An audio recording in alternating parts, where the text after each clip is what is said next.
পুনৰ এবাৰ সকলোকে ষ্টাডি চেণ্টাৰ চেনেললৈ স্বাগতম জনাইছোঁ। DEE এপইণ্টমেণ্টৰ ডেটটোক লৈ সকলোৰে মাজত এটা ডাঙৰ প্ৰশ্ন হৈ উঠি আছিলে যে এপইণ্টমেণ্ট কেতিয়া দিব। আজি অলপ আগতে শিক্ষামন্ত্ৰী ডক্টৰ ৰণোজ পেগু ছাৰে এই বিষয়ে মতামত পোষণ কৰিছে। আহকচোন আমি সকলোৱে তেওঁ কি ক'লে এবাৰ শুনো। গোটেইখিনি আমি কাম কৰি আছোঁ, ফলাফলখিনি খুব সোনকালে পাব। আমাৰ ৰিক্ৰুইটমেণ্টটো এটা ডাঙৰ সমস্যা আছিলে, এতিয়া ৰিক্ৰুইটমেণ্ট আমি সম্পূৰ্ণ কৰিছোঁ। আমি প্ৰায়খিনি আমাৰ যি প্ৰাথমিকত আমি প্ৰায় যিমান ভেকেঞ্চি আছে সকলোখিনি ভেকেঞ্চিৰ নিযুক্তি আমি 14 তাৰিখে দিম। এপইণ্টমেণ্ট লেটাৰ ডিষ্ট্ৰিবিউশ্যন কৰিম এটা কেন্দ্ৰীয় অনুষ্ঠানত।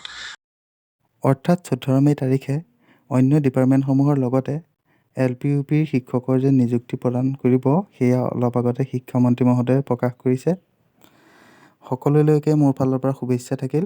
লগতে এনেধৰণৰ বিভিন্ন বা বতৰা পাবলৈ আপোনালোকে চেনেলটো ছাবস্ক্ৰাইব কৰিব।